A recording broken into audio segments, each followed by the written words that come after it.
tempisiza bulungi n'akatono.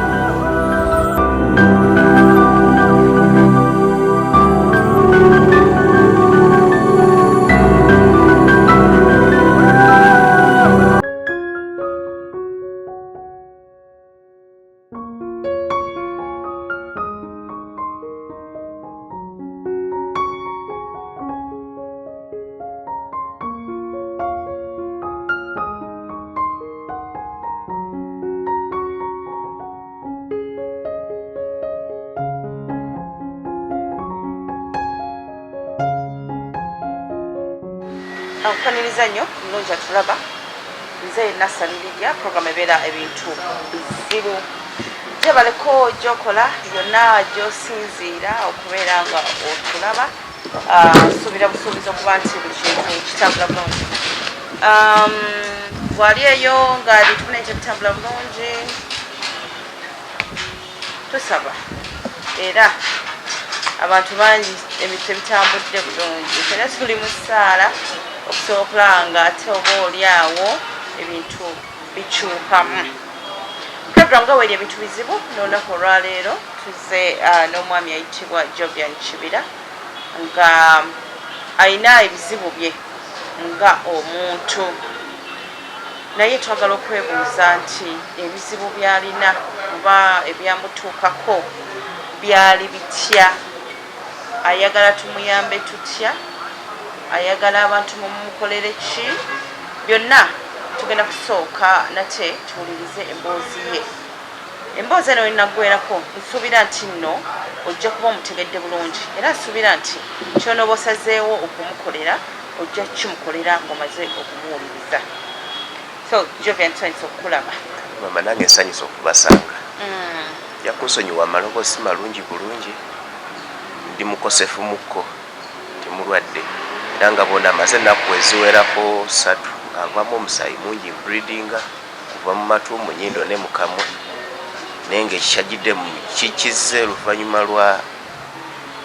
lw'obulumi bw'empitamu nga era banyonda amanya gange bitibwa Kibira Jovian azaala ennaku z'omwezi nga 21 mwezi gwe10 mwaka 2017 nali ndi mu kampani ey'aba Chaina ejjinja nga nvuga forklift kuolwo olunaku zaali essaawa 3:45 waliwo container eyali ez'okuva Chaina nga ebalese materials ezikola amasuuka kati nali ndi mu offroadinga trailer bwemba ntandise okuoffroadinga nakatwala luutu 2 nkomyewo ntaddeko ey'okusatu mba ntaddeko obusito nsitudde lifuti z'egundi ddimu eri waggulu nzira emabega ka forklift nekeesiba bwekesiba nakavaako nengenda mu maaso gaako ndaba ekikakutte maneja omukyayina gyeyava saakimanya kuba naliwonzeka saasuubira mukadde ako omuntu yenna kuba naliwonzeka najja nakwata ku giya yaako nekakka nekankuba omutwe nga bwogulamu nagwa wansi kuba ofoosi yali nnene bwekankuba nakka paka wansi ndowooza singa nafa naye ekyomukisa omulungi ekyanyamba nti olwokuba eno forklift nali yali eri wansi nga tola gyetikula eriko waggulu bwekamala okunkuba kajja supiidi yaako nekajja nekatuula ku boodi ya container yali nzigule ku luggi nekekwatira okwo Chaina yeye nanyini kikola yasekerera musekerezi mu bigambo byayogerako nga ntegeera agamba it is small naye nga agamba it is small nga nva omusaayi mu nnyindo mu matu ne mu kamwa it is small yakyogera nga incident emaze kubeerawo before that accident ono omuntu ono omuchina yakikola nga agenderedde neoba naye yali tagenderedde nga bwekigamba nti oba accident yajjabuze nze ekifaananyi kye nafuna kubanga singa teyakikola oba mu bugenderevu teyali badde nga asekerera naye ate yamala n'asekerera ekyandaga nti ndowooza akikola mu bugenderevu tiyali akulaba kuba yali andaba bannanga abaaliwo bankwatako ne banswa ne bantwala mu ofiisi newali translatingira abachina bali bamuyita Dennis bambi naye bamugoba bwe bantuusaayo n'omuchaina naye yatufollowinga paka mu office. Ffe bwe twatuuka bannange baali bakyagezaako okunyonnyola Dennis n'omuchaina naye najjanga ye tawulira lulimi ffe lwe tulikozesa. Bano ye omuchaina natandika okwogera ne Dennis nga boogera mu luchaina ffe bye tutategeera. Kati Dennis n'abagamba nedda ku mbeera eno gyali mukyandibadde kirungi ffe bennyini tumutwale mu ddwaliro. Abachaina kye batakkiriziganya nakyo teyakikkiriza. N'agamba atya oba ye yali alowooza kukola atya? Mu kusikagana okumala eddakiika zaalinga 40 nga nkyalimu akategera bakwata siringi omutwalo gumu mu 200 gwenzijjukira ne bagumpa ne baŋŋamba genda mu ddwaliro. Gwe weetwale mu ddwaliro? Nze neetwale mu ddwaliro era ku ezo sente zennyini ze nakwatako booda siringi 20,000 nantwala ku kiliniki ewalukuba. Ani okutwala? Nze neekwatira booda kennyini wabweru wa kampani ne ŋŋenda ku kiliniki. Omusawo yasooka kuntya ne munyonyola obuzobadde naŋŋamba nze sigenda kuyamba kinene okuggyako nga bw'oli nti oli kuvaamu omusaayi mungi. Ngenda kuwaako first aid stoppinga bleeding eyo naye genda olabe dokita w'emitwe. Genda okole CT scan bwe tunasinziira okululinga ekituufu kyennyini bwe kikola ki bwe kiri. Nakwata essimu ne nkubira Dennis. Dennis naŋŋamba ojja kujja ku kampani endowooza ne general manager ajja kuba akomyewo.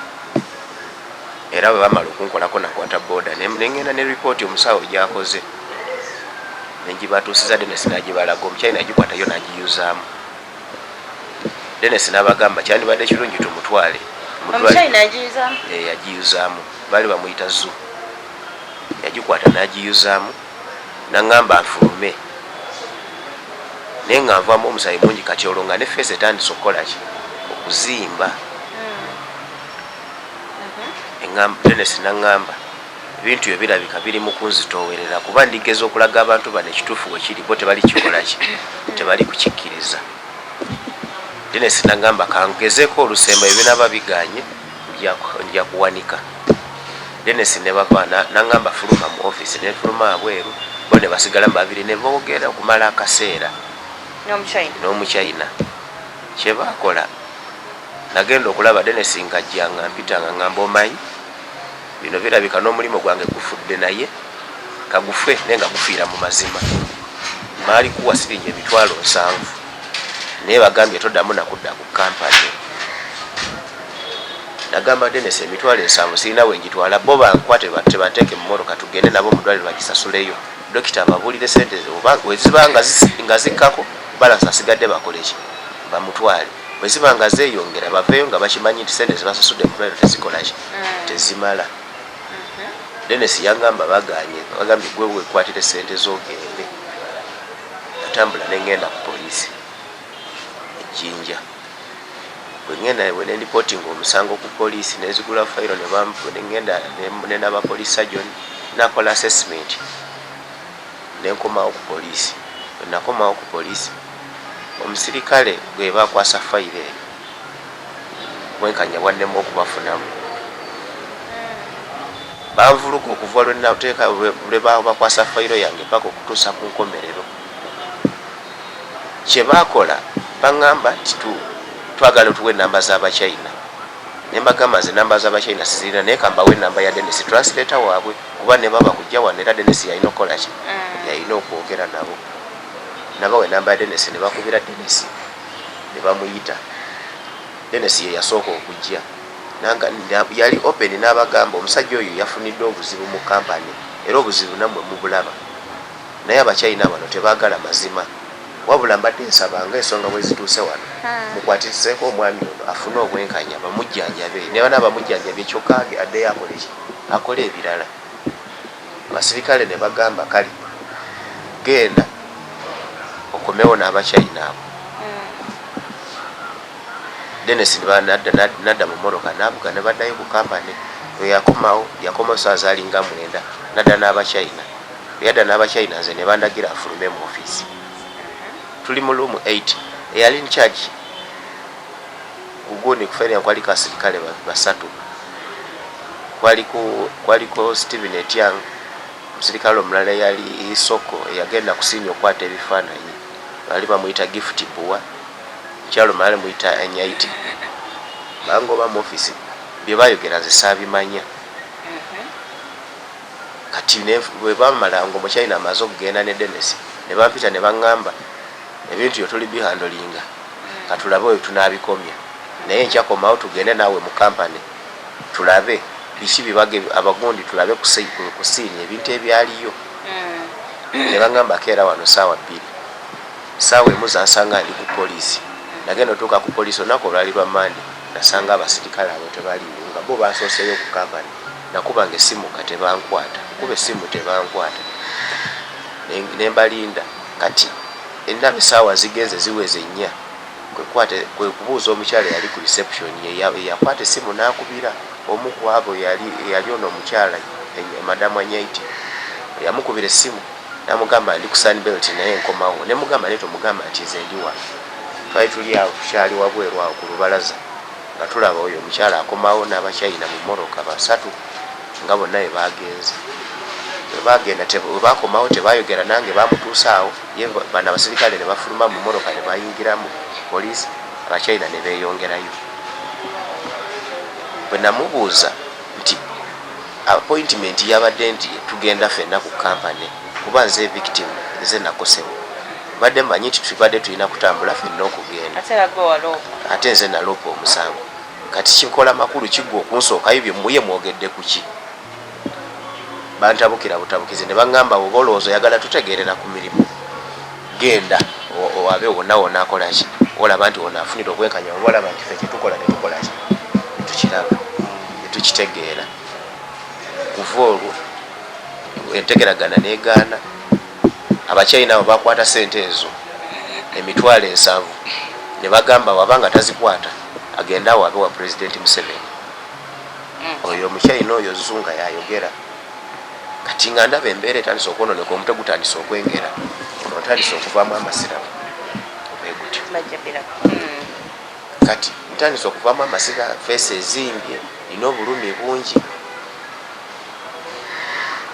kwe kugenda wa RDC nagezaako kupushinga abasajja abo bantwale mu ddwaliro naye yatuuka watuuka n'agamba ngezezaako byensobola kikoze eki biganye. RDC watuuka mu kampani byeyagezaako byebiriwa yagezaako bagamba abantwale mu ddwaliro sajja ba Sunbelt abaagala era fene nangamba sijja kwezo baana bansingako kubanga twagenda okuddayo for the second time ku kampani nasangawo special force nga yekuumawo nga tebakyanzikiriza nze kuyingira munda nga bamaze okungoba era bangambira nti genda tukomawo wano nga bagamba bagenda kunteekako omusango ngoze ndi ku fraudinga kampani. Embeera negaana netubeera ne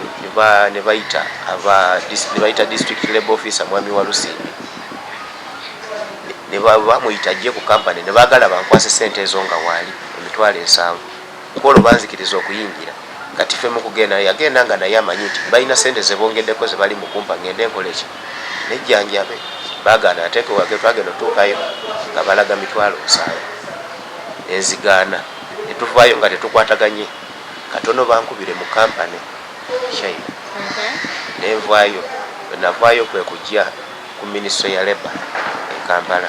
Abatwana bali bafuusinga banene Abachaina kubanga okujjanjaba bo tebalina ddwaliro ne bagamba nti katukwate gino emitwalo 7 bo gye bali basuubira nti no gimala kyemwakibalaga kati mwe mukwate eddwaliro muteekere emitwalo gyammwe 7 nze ngende banzijanjaba babagamba nti nze kubanga kinasooka okubagamba nti mwe mutugende nammwe mu ddwaliro muziteekeyo nze ntandika okufuna treatment bo ne bakigaana ne bagamba ffe tukuwa sente bwe bakozesa lo yaabwe omu nabagamba kampani reliable for the injuries sustained but not the continuation of the treatment. Kati nze ne mbabuuza obanga reliable for the injuries sustained injuries zakutte jjinja oba zakutte muntu teyanziramu. Nalaba nga embeera erigenda ng'enyononekaku. Bino ebintu bigenda mu maaso nga Chaina pain eyo twali mu sikande eyo yonna nga kati ndi mu mbeera eno omutwe kati gutandise okwengera nentuuka ekiseera nembivaako nesooka neŋŋenda ne bampita ewaka neŋŋenda ne banzijanjaba. Natambula mu malwaliro agawerako be nasooka awamu ne bakola I&D ne banzija mu 700 mils eza abscess mu mutwe. Mba nakadde ewaka nga nakamala 1 wiiki neguddamu negwengera nenzirayo mu ddwaliro ne bannongoosa era nga bajjamu abscess. Kati dokita naŋŋamba obuzibu emiswa egisinga mutwe muno giri affected, kyetaaga kulongoosa bamale okunoonyereza, naye kino kyetaaga dokita omukugu w'emitwe. Ffe tujja kukola bino emirundi n'emirundi paka oluusi bw'onaatuuka okuva ku munsi mu bulamu bw'ensi, naye ngaekituufu tokikoze eki tokifunye. Wabula singa ogenda ne bakola CT scan bakole ne brain MRI, kubanga natuuka nga ekiseera ng'owulira nga zifu mu mutwe muntu alikwata ennyondo n'akukubamu. Nagenda okubuuza CT scan ne baŋŋamba awali chip 25,000 ne baŋŋamba brain MRI ya 75,000. Kati ngambalamu 75,000 bano bali kumpa 7,000 ngenda tandikira ku ki nga ne sente zennyini tezimala, embeera nennemere. Abagezaako buli omu yagezangako ngamba sijja kulwanagana n'abansingako, paka MP oyo Mwiru yagezaako nnyo ne tujja naye paka ku Ministry ya Labour awo tusanga Mwami Wandera. Before Ministry of Labour? Yes. Mwiru teyasooka kugenda ku kampani ye ng'omuntu ayogereko nabo? Mwiru twagenda naye ku kampani mu Sunbelt munda ne baagala balwane n'Abachaina munda. Really? Yes. Baatuuka okwagala okulwana n'Abachaina. Mwiru n'agamba Jovian ebintu byo bino bajja kulowooza tubiyingizizaamu byabufuzi, abantu bano tebaagala mazima, naye ng'ate kampani eyo si gwe gwali omulundi okusooka nga abantu bafiirire mu kampani omubaki. Abantu okufiira mu kampani still nabo babeera bavuga obumotoka obwo? Omu Chaina yamutisa forklift eyo ova eno wansi penyini we nafunira accident yagenda nga amusindikira ku gundi, yali atisse endiboota y'amasuuka. Omuchaina yaliko ng'avuga ng'atisse endiboota y'amasuuka yalimu nga kilo 5 n'ekintu, yamusindika okuvanga ndowooza ku nsulo eri abantu nga bakuba enduulu naye ng'Omuchaina tafaayo paka okutuusa omuvubuka we yafa yenna ng'ennyama yonna egenda esigala ku gundi ku ttaka okwo kuba jukira eri basiba concrete. Abakozi bakuba enduulu ne bakuba enduulu naye ng'Omuchaina tafaayo paka oyo omuntu yafa. Era bakansala mbaziire oyo be bamu n'abakozi beekalakasa mu Sunbelt bagale bakume ku Sunbelt omuliro. Kansala Richard Mbaziire oyo ne babeera mu bintu ebyo okukakanya abakozi, ne baleeta abasirikale ne bakuba abakozi emiggo n'abamu ne babagoba. Abasirikale ba special force n'abapoliisi babakuba emiggo nga babakuba olw'okuba balwaitinga nti nno omuntu munnawe afudde. Tunaafa bw'ati Sunbelt. So embeera bw'ebeera bw'etyo Mwiru n'agamba Jovian wano wenkomye, n'ankwatira siringi emitwalo gali 50. N'agamba Jovian n'ebizibu bingi naye ekyo kyensobodde tandikira okwo oyongereyo. Ne mugamba naye ondese wano naye ngenda kufa. N'agamba mpozi pulaani B gye nnyinza okugezaako kankutwale ku ministry. N'anteeka mu transport n'ampa n'omuntu eyanvuga okuva ejjinja mu mmoloka ye n'andeeta paka eno twasanga Mwiru twamusinkana eno Kampala ne tutuuka mu ofiisi ya Mwami Wandera eyali director Labour. Mu meeting eyo olunaku olwo twasooka ne tusisinkana director ne principal Kalanda ne Liz Amu ne yali acting commissioner yali Apollo. Ne tubeera meeting emu for more than 1 hour. Ne tuvaayo ne bawandiikira ku Sunbelt ebbaluwa ne babasaba bakole ki bajje ku kampani, baagaana okujja ne basindika lawyer waabwe. Ne basindika lawyer waabwe byonna ebyo baayogera lawyer waabwe nakkiriza nti bagenda kubikola. Bwe twafuluma baddamu okunkubira essimu nga balowooza ne baŋŋamba nti kati ogeze ku ministry ki kyofunyeeyo. Lawyer yakubira? Yankubira. Embeera lawyer waabwe Munnayuganda bamuyita Martin Asingwire. Bamuyita Martin Asingwire. Yagamba kati bakuyambye eki? Omuliro teguzikiza muliro gwe tusobola kulwana na muntu akusinga. Bali bakusinga wandibadde ng'okkiriza wandibadde ng'ofukamiza osabe nnyo mugamba kale ekirungi nti naawe oli muzadde ozaala oli kiraba. Najjako essimu mumbeera nalaba nga genda byononeka tusabwe nadde ewaka nasala kukyabye negenda olwo biki ebyali biteeseddwako abantu abo baali balina okukola oba mu bbaluwa eyo babawandiikira biki bye basigako essira? Ebbaluwa eyo mwalimu ebintu byalinga bina. Ekisooka babagamba balina okunzijanjaba paka okutuusa dokita bw'aliddikira alinga nti nkoze eki mponye. Tubalina okubeera nga bansasula ne bwe naaba nga nkyali mulwadde nga balabira ne famire yange. Balina okunsasula omusaala gwange okumala emyezi 96. Balina okunnona ng'ewaka ne batwala mu ddwaliro.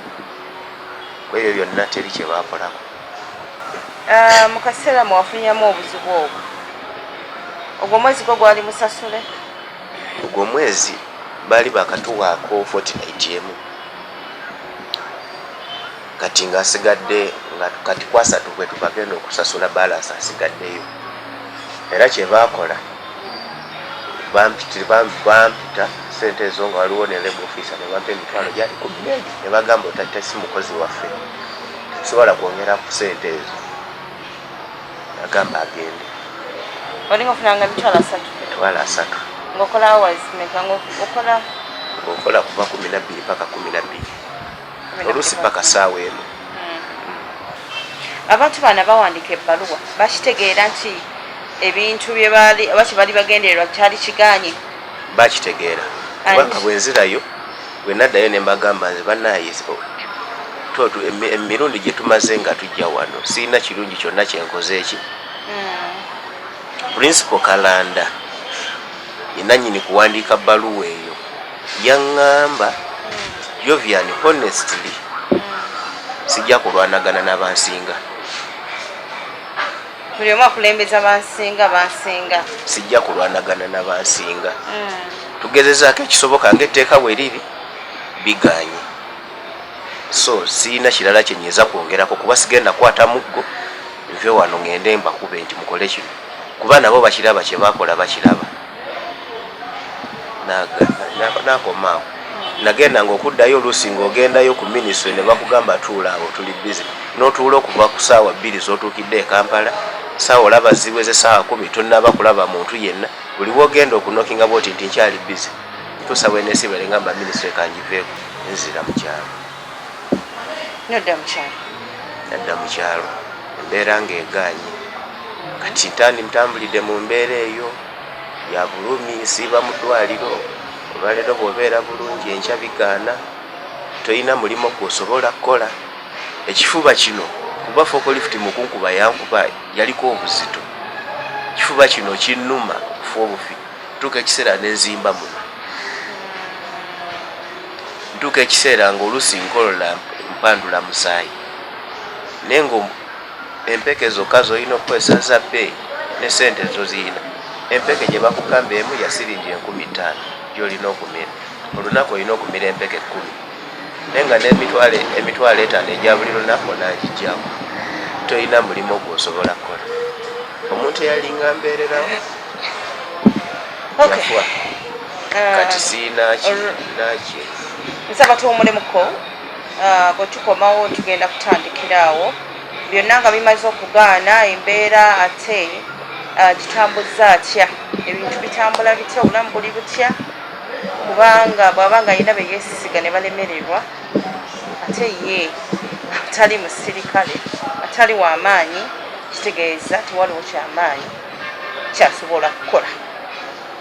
Gwe ali eyo nsuubira atandise okulaba wowe tulaga ekitundu ekisooka kiwedde katwaga tulina obulamu bwe famire gyavaamu abantu be babeera nabo bo ekintu kiri kitya bamuyambye batya n'ebiringa ebyo kati omulemo kyovaaga nanga abakusibudde naye ebbaluwa eraga nti ozadde omwana ozadde omwana muwala eraga nti ozadde omulamu gaye mulaga okole gaye noonya omulamu siwonanga ekyomusulu siwona ekyomusulu ekyaki ogwali omusulu katigwo masira ogwali omusulu katigwo masira